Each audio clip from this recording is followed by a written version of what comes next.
Om Namo Bhagavate Vasudevaya. Om Namo Bhagavate Vasudevaya. Om Namo Bhagavate Vasudevaya. So reading from Srimad Bhagavad-gita, chapter 1, text 1. I read Sanskrit text, translation and purport.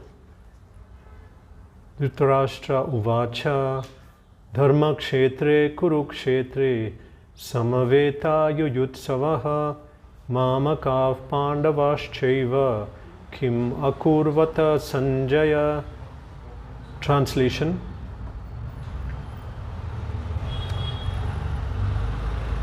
Dhritarashtra said, O Sanjaya, after my sons and the sons of Pandu assembled in the place of pilgrimage at Kurukshetra desiring to fight, what did they do? What did they do? Purport. Bhagavad-gita is the widely read theistic science summarized in the Gita Mahatmya, glorification of the Gita. There it says that one should read Bhagavad-gita very scrutinizingly with the help of a person who is a devotee of Sri Krishna and try to understand it without personally motivated interpretations. The example of clear understanding is there in the Gita itself, in the way the teaching is understood by Arjun, who heard the Gita directly from the Lord.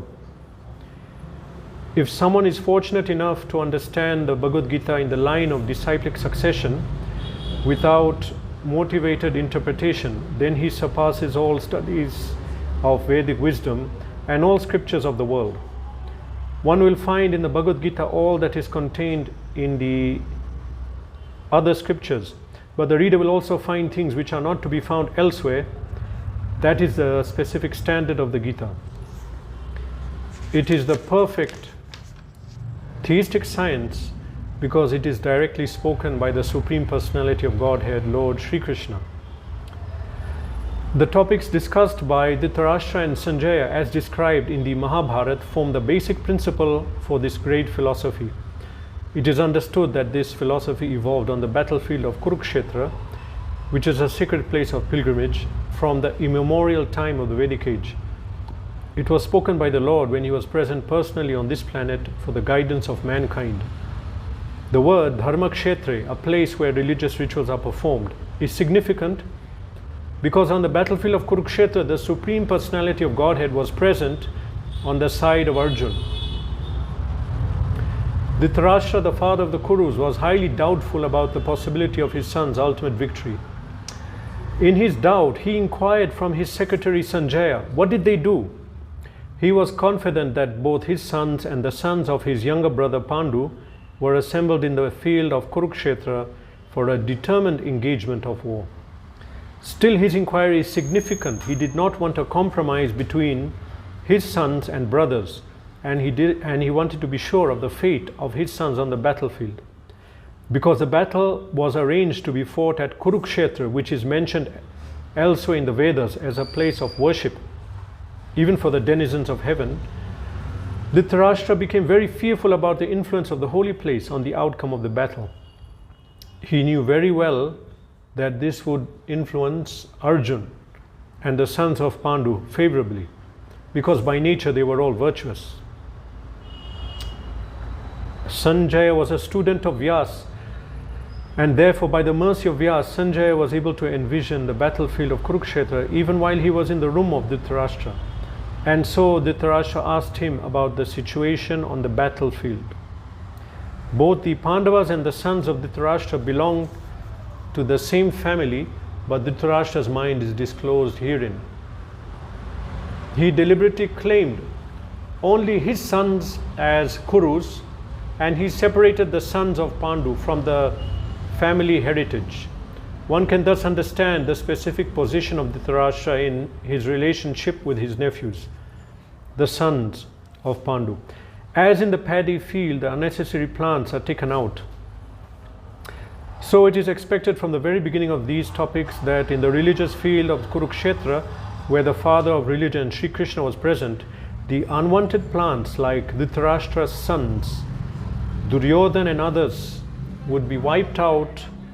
and the thoroughly religious persons headed by Yudhishthira would be established by the Lord.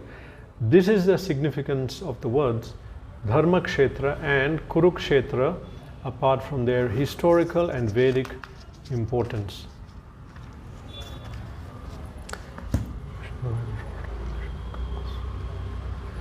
Nama Om Vishnu Padaya Krishna Prishtaya Bhutale Shrimate Bhakti Vedanta Swami Niti Namini Namaste Saraswati Deve Gauravani Pacharine Nirvishesha Shunivadi Paschata Deshatarine Jai Shri Krishna Chaitanya Prabhu Nityananda Shri Advaita Gadadhara Shivasari Gaura Bhaktivinoda Hare Krishna Krishna Krishna Hare Hare Hare Rama Rama Rama Hare Hare. The verse again, Dhritarashtra Uvacha Dharmakshetre Kurukshetra Samaveta Yuyutsavaha Mamakav Pandavaschaiva Kim Akurvata Sanjaya. So we are reading from Bhagavad-gita. Bhagavad-gita as it is, not Bhagavad-gita, Bhagavad-gita as it is. Currently the most widely read Bhagavad-gita is Srila Prabhupada's Gita, the ISKCON Gita, Bhagavad Gita as it is. It's printed in 50 languages and it's used in courses all over the world. So now, one more thing, Srila Prabhupada, the author, is coming in Guru Parampara from Krishna. So the most widely read Gita, commented on by the personality who is in Guru Parampara from Krishna. This is very significant. We want to know what is the opening sentence of his commentary. How does he open his commentary? It's significant. Just like a great personality is speaking a speech, it's a very important event. What is the first thing he says? So Prabhupada begins his commentary on Bhagavad Gita with these words. Bhagavad Gita is the widely read theistic science summarized in the Gita Mahatmya, glorification of Gita. So the first sentence tells us Bhagavad Gita is a widely read, I just mentioned that, it's widely read, and it is a theistic science. So the word theo in Greek, theo means God, and theistic science means science about God. So Bhagavad Gita is not a mundane religious book that we know. We know of religious books. What do they say? Worship God, don't steal, don't cheat, don't take interest, don't eat pigs, or don't eat this, or don't. Okay, that is religion. But Bhagavad Gita is not on that level. It is saying that it is a scientific process of purification of the soul. It is something which has to be followed and then applied.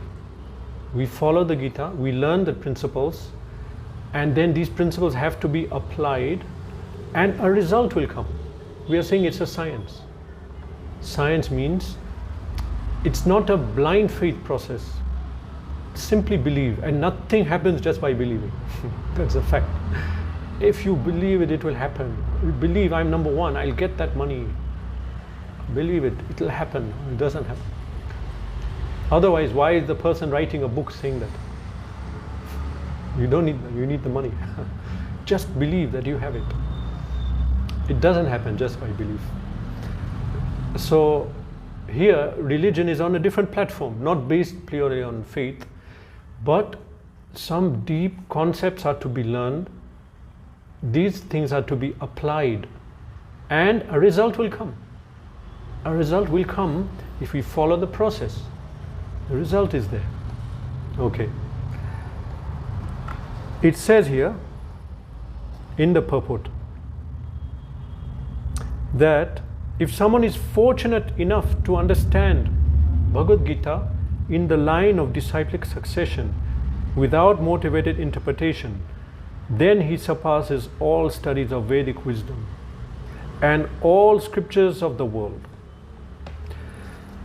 How do you define fortune? someone who is lucky, a lot of money, good looks, fame, good birth, so many things. But actual good fortune is described here, that one has to read Bhagavad Gita, understand it, not only understand, but we have in spiritual circles a word called realization, Vigyan. That deep meaning of the text should be manifested in the heart. That's definitely not an issue with material knowledge. In university we can go and get knowledge, and that knowledge is whatever we see, we hear that we understand. Whatever we see, the knowledge, we get that knowledge. But in spiritual circles it's different, because you may read a text and with our mundane material intelligence we may get some meaning, but that actual deep meaning may not come. Prakasha, there are many words in Sanskrit explaining enlighten, realization. The deep import of that verse has to be revealed by God. Has to be revealed. So Lord Brahma prays. Okay, now we're on Bhagavad Gita, preliminary study of science. Now Bhagavad Gita, one verse. Lord Brahma says, Atha deva padambuja dvaya prasada leshanugrit evahi janati tattvam bhagavan mahimno. To understand, Lord Brahma is praying to Krishna after having gone through that Leela of thinking that how can this Supreme Personality be this small boy carrying in one hand some curd rice with fruit, walking without shoes around the forest? How can this be the Supreme? So he decided to test him. We know Brahma Vimohanam Leela. So when he went through that unpleasant experience, finally he realized. So what was his prayer? That he says, Atha prasada le shanugrit eva hi janati tattvam bhagavan mahimno. Only by your mercy, Krishna, can we know you. Prasada le shanugrit eva hi. Prasada, by your mercy. Janati tattvam, we can understand the absolute truth by your mercy. Janati tattvam bhagavan. Na chanya api chiram vichinvan. And not by long, deep study on your own. Therefore we understand the Vedas cannot be studied like a normal mundane subject. And when we're speaking now about Bhagavad Gita, it is on that level which is supra-mundane. In English there's a word mundane material. Supra-mundane means through beyond material level, transcendental. And so to understand Bhagavad Gita, inside the Supreme Personality of God has to reveal that knowledge of that verse. Will he reveal? Depends on, it's up to him. He may reveal to you, not to someone or to someone else. And so here, what is fortune?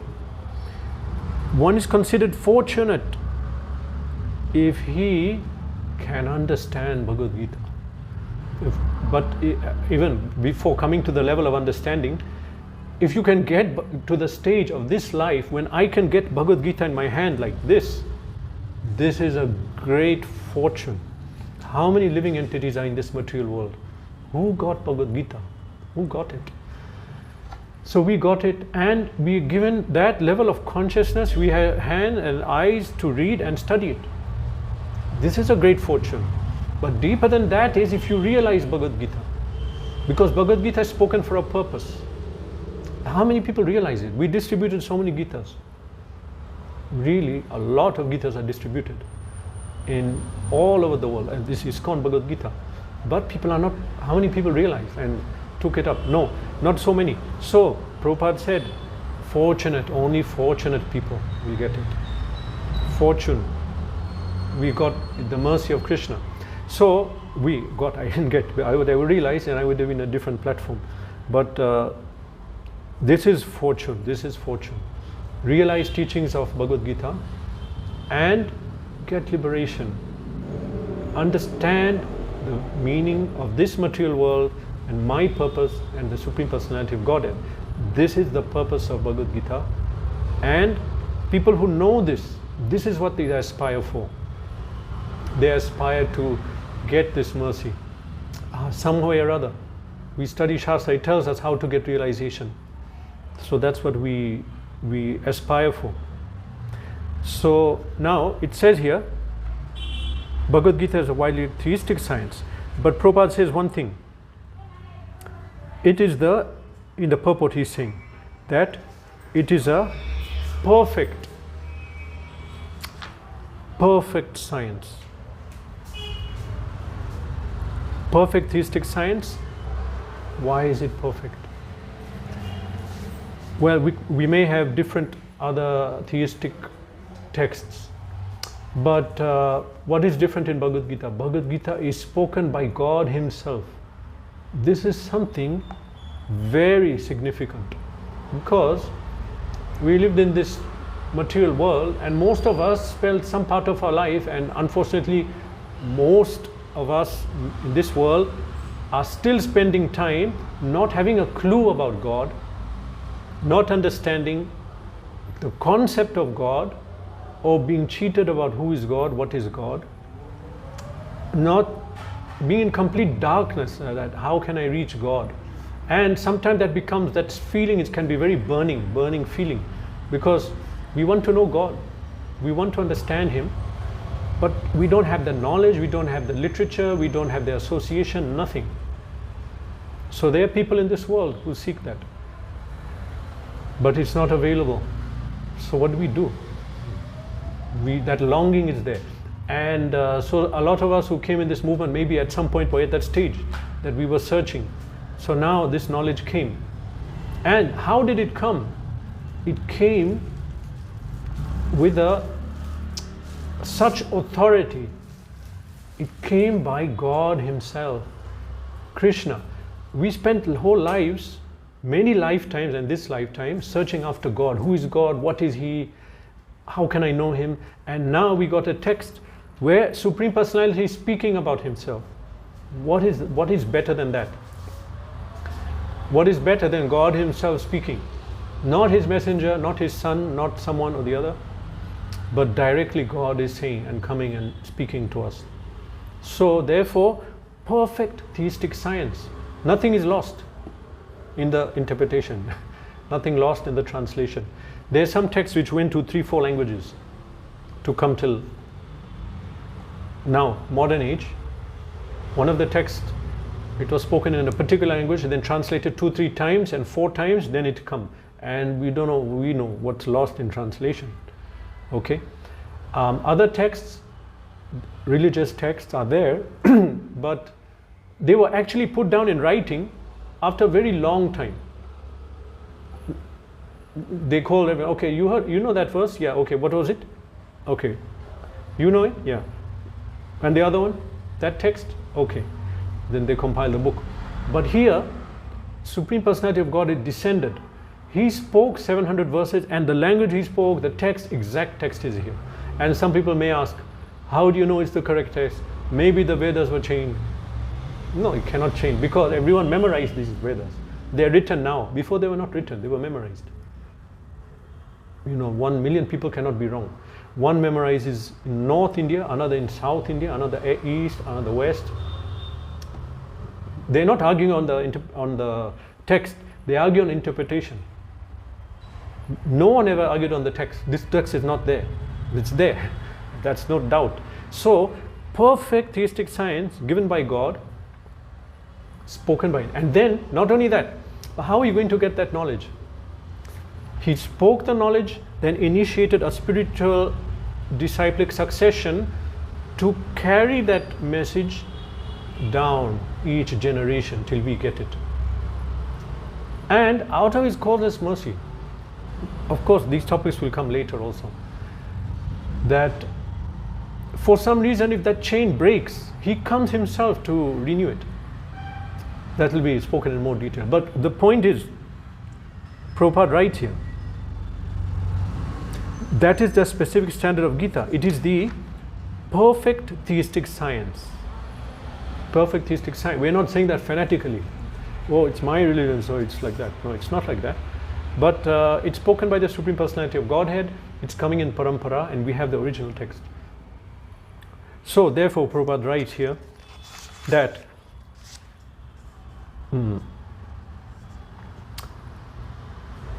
that If someone is fortunate enough to understand Bhagavad-gita in that line of disciplic succession without motivated interpretation, then he surpasses all studies of Vedic wisdom and all scriptures of the world. Very clear statement by Prabhupada: read Gita to understand the Vedas. And if I read Gita, do I need to read anything else? No. Everything in Gita will be in other texts. Whatever is in other texts will be in Gita, plus more. Once we were in Chennai distributing these books, then we came across someone of a different religion who said that actually Bhagavad Gita is taken from this religion, his religion, and the text that he's reading.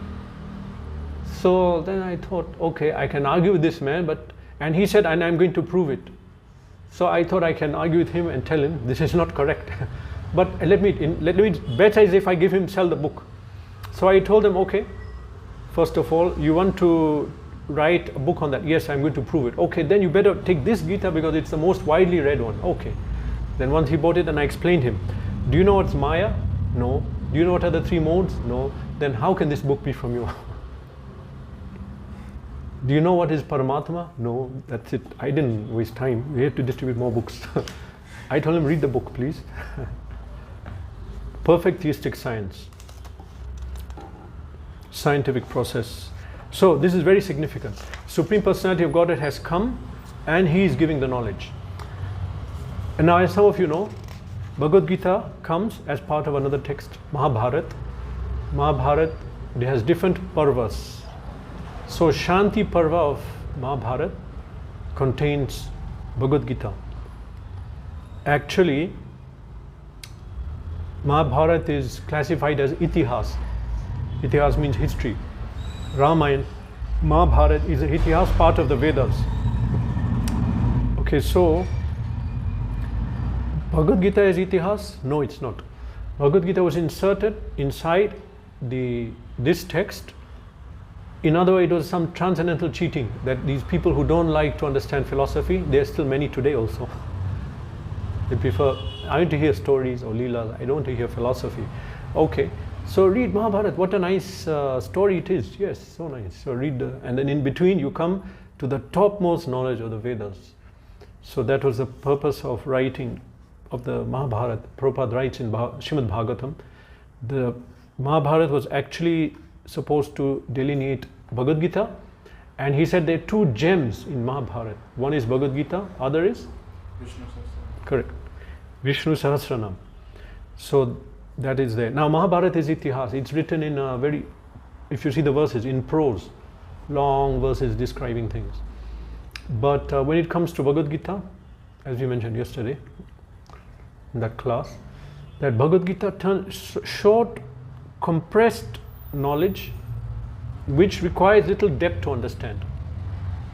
You know, the Maya tatam idam sarvam jagat avyakta murtina. Maya tatam idam sarvam jagat avyakta murtina. Chapter 9, text 3 or 4. Very deep sentence. So in this way, actually Bhagavad Gita is written in Upanishadic style. Upanishads are written like this.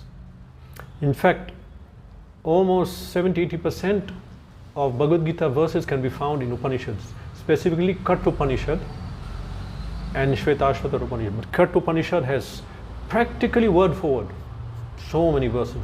So Bhagavad Gita is actually Upanishad. Upanishad is the highest of the Vedas, explaining about the absolute truth directly, not about other karma kand, anything else. So Bhagavad Gita is part of Mahabharata, and within Mahabharata it comes at the place, you all know that probably, it comes at the place where Dhritarashtra and Sanjaya are speaking. Vyasadeva had just come and he had given Sanjaya the power to see Bhagavad Gita, Durdarshan basically. Far away darshan, from here he could see. So once he attained that knowledge, Dhritarashtra begins now. He wants to know what's happening. What's happening on the battlefield? Why is he asking? Prabhupada explains. Dhritarashtra had to ask about the battlefield. He uses these words. Dharma kshetra kurukshetra. The opening word is Dharma kshetra. This is significant.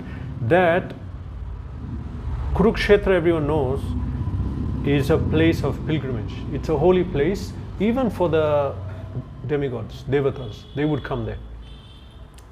Maybe not now in Kali Yuga, but they were coming to perform religious rites because it was a holy place. We'll go to a holy place to do anything holy. The significance is much more, the power of our activity.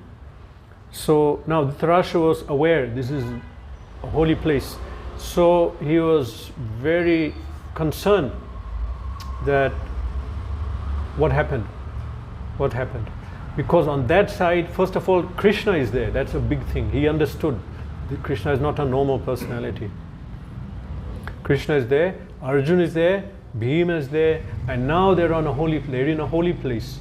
So Dhritarashtra wanted this battle because he wanted the kingdom to come to his sons specifically. So that's why the war was being fought. But his concern was that because of influence of this holy place, as is mentioned in the purport, either it will influence the Pandavas because they're pious, they'll get influence and win the war. Some positive signs will come out. Or out of that sentiment, I mean a holy place, Arjuna may think, why am I fighting this war, and give it up. So that was what he was hoping, because of that holy place. Dharma kshetra, Kurukshetra. It says here, he knew very well this would influence Arjuna and the sons of Pandu favorably, because by nature they were all virtuous. So this is the opening part of Bhagavad-gita. Bhagavad-gita was spoken on a battlefield. It didn't have to be. Bhagavad-gita is Sakale Nama, what is that? Idam vivasvatam yogam proktavan aham avyayam. So Bhagavad-gita is imperishable knowledge. It will never get lost. In this creation, many things will get lost. Our identity, material identity, our money, possessions, many things will go, but not Bhagavad-gita. Bhagavad-gita will not get lost because it is avyayam, imperishable. It's always there. So that means it was spoken before, as we'll see. Bhagavad-gita was spoken on a battlefield. So as we said, it didn't have to be, but in this present circumstance it was. So it was spoken between the two armies. Everyone heard it. Within the purport, Prabhupada explains one thing, that this is glorified in the opening sentence. It's a widely read theistic science summarized in Gita Mahatmya, glorification of Bhagavad-gita, which he put also in the introduction. So, very also significant now about why Prabhupada is pointing directly to Gita Mahatmya immediately. It's because there, Gita Mahatmya is actually a summary of Bhagavad-gita. We can just have a look. It's in ISKCON's Veda base, the archive software of all Prabhupada's books. There they also put Gita Mahatmya. So now, let's look at this glorification of Bhagavad-gita. In 7 verses, Shankaracharya, 7, 8, 9, 10, 12. No, sorry, I'm on the wrong one. Gita Mahatmyam, glory of Gita. Okay, but there's Gita Mahatmya. Gita Mahatmyam is in Padma Purana. Gita Mahatmya is written by Shankaracharya. In 7 verses, he glorifies Gita and points to the unique position of it, as well as how to study it, what is the result, very nicely. So Prabhupada said, summarized in Gita Mahatmya. Let's look at it. Gita Shastram idam. Okay, so what I can do is maybe share that screen. Huh?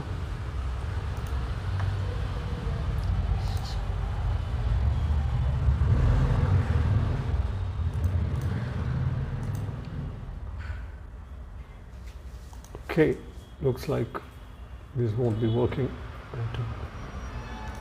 Okay, you can just hear me. Okay, so text 1.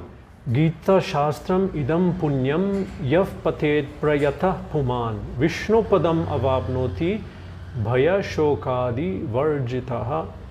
Translation: one who with a regulated mind recites with devotion this Bhagavad-gita scripture, which is the bestower of all virtue, will attain to a holy abode such as Vaikuntha, the residence of Lord Vishnu, which is always free from mundane qualities based on fear and lamentation.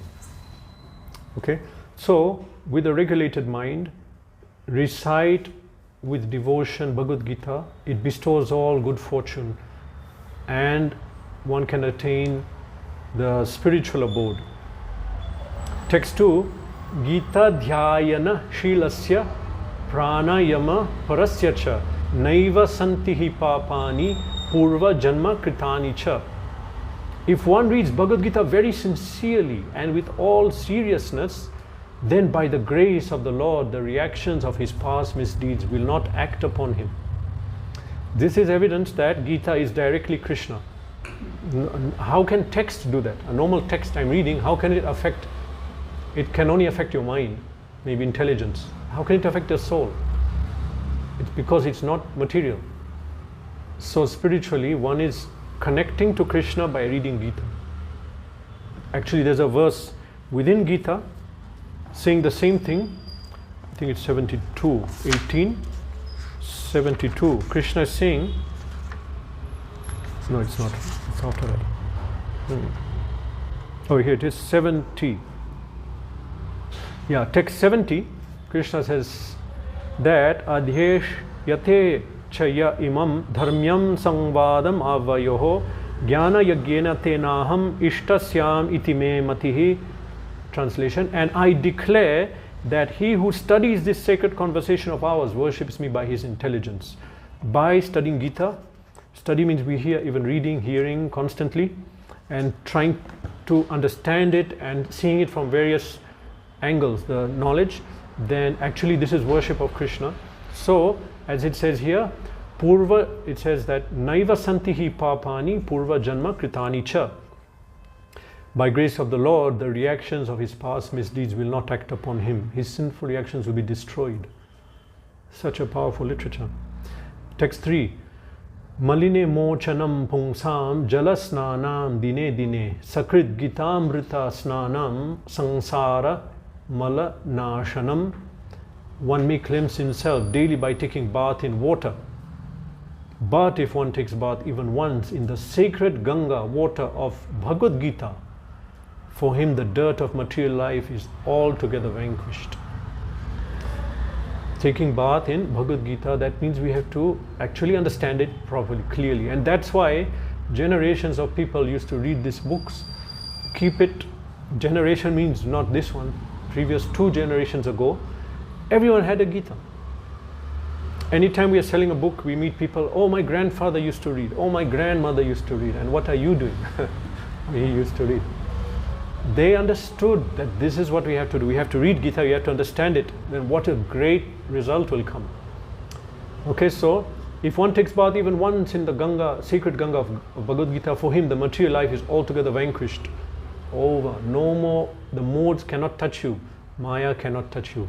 Intelligence is clear and clean. Okay, effects of Gita is written. Text 4. This is a description now of the position of Gita. Gita sugita kartavya kim anye shastra vistarai ya swayam padmanabhasya mukha padmad vinishrita. Because Bhagavad-gita is spoken by the Supreme Personality of Godhead, one need not read any other Vedic literature. One need only attentively and regularly hear and read Bhagavad-gita. In the present age, people are so absorbed in mundane activities that it's not possible for them to read all the Vedic literature. But this is not necessary.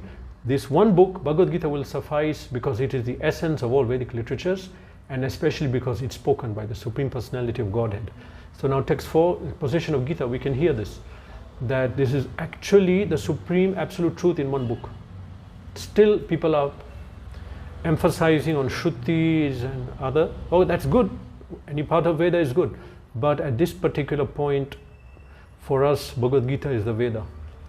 Gita is the book that we need to absorb, hear, study, constantly chant also, meditate on, and this will give our desired result of all the Vedas.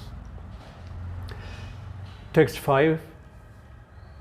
Bharatamrita sarvasvam Vishnu vaktrad vinihristam Gita gangodakam pitva punarjanma na vidyate.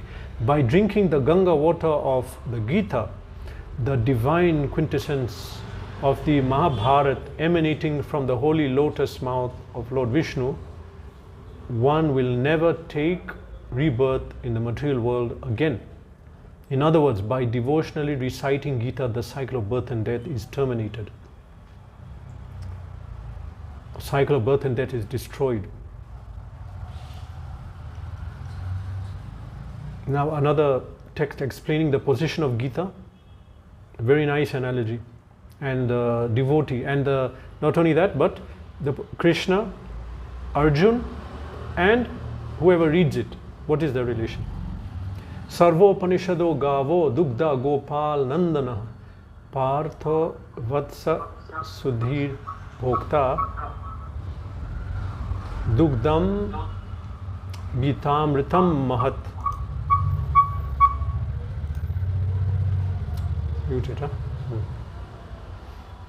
Okay, so I'll repeat.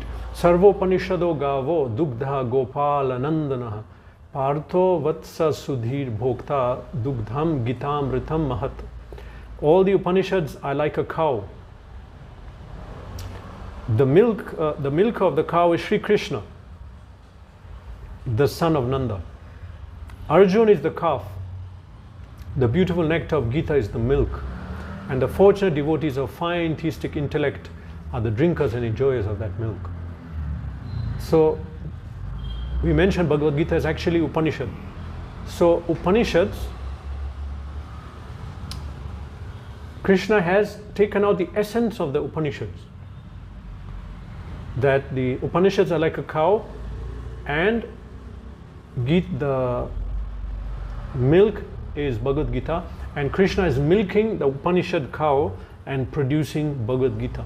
Bhagavad-gita, the milk. Okay, and the Arjun is the calf. He is the first to get the milk. And the fortunate devotees of fine theistic intellect are the drinkers and enjoyers of that milk. Partho Vatsa Sudhir Bhokta Dugdam Gitamritam Mahat. Now here, Gita Mahatmya, the last verse, the issues of proclamation, declaration, Shankara. Prabhupada, he respected Shankara, we also respect him, but he came down to present the Shastra in a distorted way. So we don't read his interpretation and his philosophy. But there's one ISKCON sannyasi, he said he wants to write a book, The Real Shankaracharya, because he left notes and hints of his Vaishnava tendency. Anyway, so it's significant Prabhupada included this in his introduction, so we are looking at it. So here now, a declaration is issued by Shankaracharya. Ekam Shastram Devaki Putra Gitam Eko Devo Devaki Putra Eva Eko Mantras Tasya Namani Yani Karmapi Ekam Tasya Devasya Seva.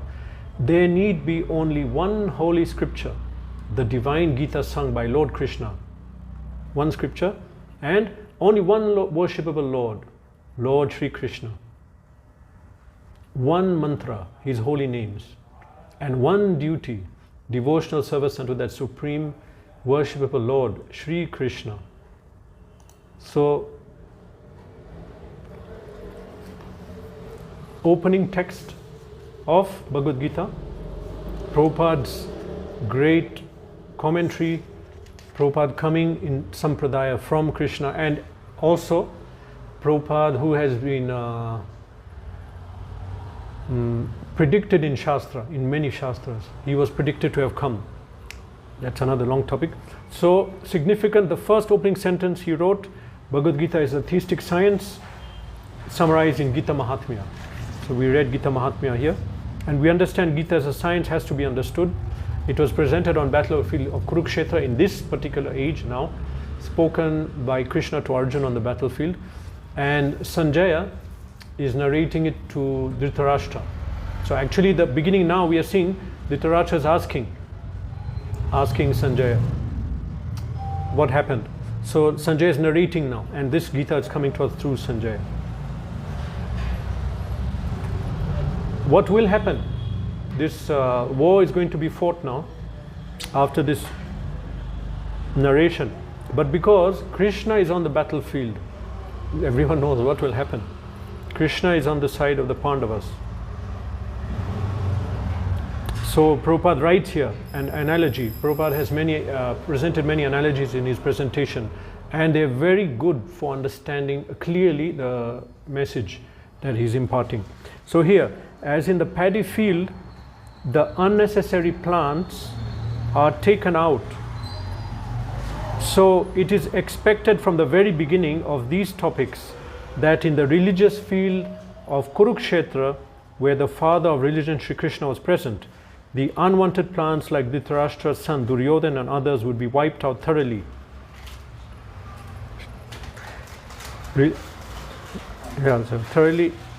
Thoroughly religious persons headed by Yudhishthira would be established by the Lord. Now this is a very long sentence. Actually, 1, 2, 3, 4, 5, 6, 7, 8 line sentence. Prabhupada wrote in one sentence. So the analogy is given that paddy, when we plant rice, many other weeds come and we pull out the weeds. You see them sitting, crouching down, sometimes hours and hours just plucking out the weeds. Otherwise it will choke the actual plant. So he's saying that as on the paddy field they pull out the weeds, so now on the field of Kurukshetra now, where the father religion was present, the unwanted plants like Dhritarashtra and Duryodhana and others would be wiped out thoroughly, and religious persons headed by Yudhishthira would be established by the Lord. Prabhupada is speaking about the result of the war. It didn't start yet. That is, but Krishna is present, everyone can understand. So that is the answer to Dhritarashtra's question. What happened on the battlefield of Kurukshetra? Prabhupada answered that the weeds will be pulled out and the thoroughly pious personalities like Yudhishthira and the others will be established as king. Okay, Hare Krishna. Okay, is there any question? I can't see anything here. Any question there? Okay. Okay, then maybe we can stop. Okay. Srimad Bhagavad-gita ki Jai.